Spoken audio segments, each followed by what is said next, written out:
Cool. I'm like, okay, it's about to get real in here.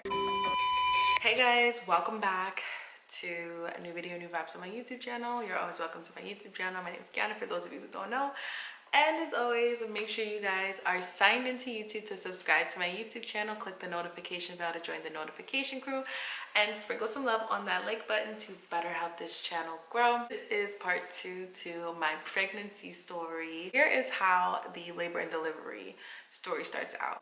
My due date for my son was April 20th, yes, 4/20 of 2021, and I missed that date. After I missed that date, about 2 days, I went into the hospital. They were going to induce me. I went to the hospital with my boyfriend at the time, and he drove us and we packed our bags. We had everything packed and we checked in and we stayed there overnight. My doctor, she came into my room and they did some things to like induce me. They were like checking my cervix, and my cervix was not dilated at all. That really hurt. Like, that was like, ouch. Having your cervix checked and it's not dilated is like, ouch. My doctor was like, yeah, pregnancy is not a joke. It is the real deal. It's serious. So be mindful of that, ladies. The thing about having your cervix checked is that the doctors can't check that often because then run the risk of getting an infection. So that was also really scary to me because I was just like, dang, I wanted to know if my cervix was dilated enough. The first night we stayed, induced me. That inducing method did not work. The next night they did another one, and the next morning I went into labor. This is where it all began. The next morning, I wake up. I think my pain woke me up out of my sleep around 6 in the morning. I feel this pain and I was like, oh my gosh, he's coming. Get all the nurses, everybody wake up. It's time to go. He's on his way. Now it's showtime. It's showtime. I started going into labor about around like 6. The doctor didn't come until about like 8 a.m. They were switching their shifts, so I had to wait for the doctor to come in. Honestly, let me just be advised, the hospital scenario for me was just not the greatest experience that a woman going through labor could have had. Firstly, I definitely feel like if I ever were to have another child, I would definitely get a midwife and have an at-home birth, because the hospital for me was traumatizing. The doctor that I initially started out with, that was there for me throughout my entire pregnancy, she wound up not being able to be there for me on the day that I was giving birth. So I wound up with a male doctor, and that was really strange. But I guess I just had to take what I could get at that time. So I was going into labor. I called the nurses in. They were taking their sweet time. Everybody was just acting so nonchalant. I'm in so much pain and everybody is just walking around here like they don't see me, they don't hear me, they don't even care what's going on right now. Everybody just, you know, just being all calm, cool. I'm like, okay, it's about to get real in here. Shit just got real. So the doctor came in, he saw me, he saw the pain I was in. He was like, oh yeah, she's going into labor. Everybody, it's time. So I think he may have checked my cervix. He also said that my cervix was not dilated. So I was going into labor, I was having the contractions, but I was nowhere near ready to even push the baby out. How the heck am I going to endure all of this pain until my body naturally decides it wants to pop the baby out? It's all a mind game at this point. Let me tell you guys about what happened when my water broke. After the doctor saw me, he was like, okay, everybody go to your positions, like do your thing. He made me go take a shower, and after I took a shower, my water literally broke all over the floor. Clean up in all the aisles.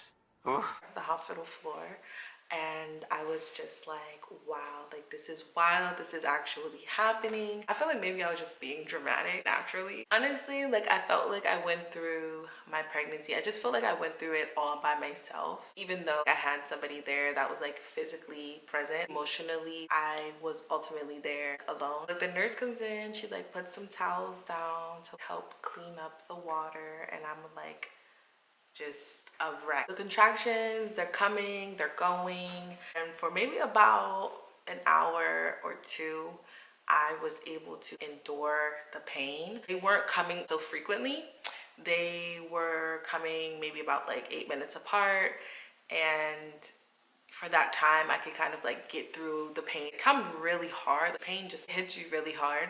After about maybe an hour or two of going through that, the pain got so bad, I nearly teared up. I did not cry during the labor and delivery. I didn't cry, but I teared up. My nurse offered me a drug called Stadol, and this drug, let me tell y'all, that drug was so good.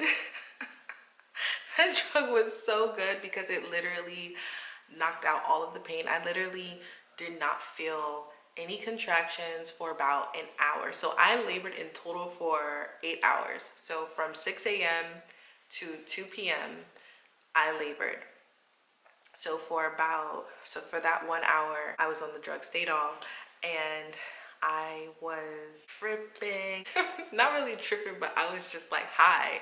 I was so high. I was just like talking to the nurses. I was like, y'all need to try this. This drug is so good. Literally, I was so relaxed. I was just at ease. But then the only downside to the drug is that it burns off so quickly because it's taking a lot. Your body burns it up really, really quickly because of all of the energy it takes to deliver a baby. The drug only lasted for an hour, and I was like, shit. So then for maybe about another hour or two, I went through the labor, the pains again, and I wanted to do the epidural, so I did epidural. I had told myself before going into the hospital that I did not want to do an epidural, but the pain was so bad that I had asked the nurse to give me the epidural. And the nurse, who was supposed to be a professional, he kind of stabbed me in the wrong place. Like, he placed the epidural in the wrong part of my back. They like shot the drug up into my back. I mean, it was a nightmare. Honestly, I could feel all of the contractions still. My upper back got so numb. I was pissed. Spazzed out on the nurse. Wait a minute, hold up!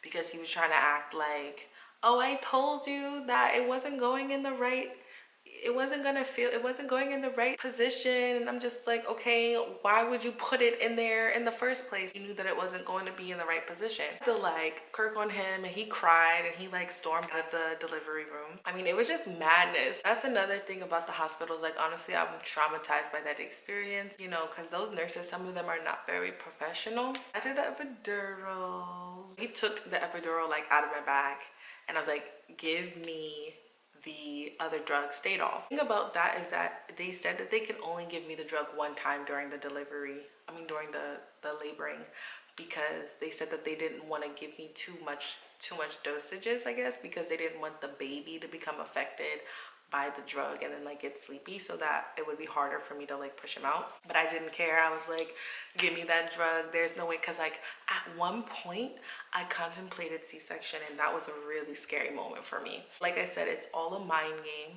when you are, you know, focused on that. It's really a mind game. It's all about how your mind is set up, because if you could avoid getting a C-section, that's what you want to do. You should want to push, because I mean, for me personally, I just did not want to leave that hospital with a scar. That was one of the major things for me. I pushed through. They shot me up again with the other drug, Stadol, and that was about like an hour before I was about to push the baby out. I didn't know, like, you don't really know when your laboring is going to end, so you're locked in, your focus until it's time, until it's really, really time. I kept contracting, but then my body started to do something funny. It started to naturally, it felt like it was like pushing the baby out, and I was just like, oh my gosh.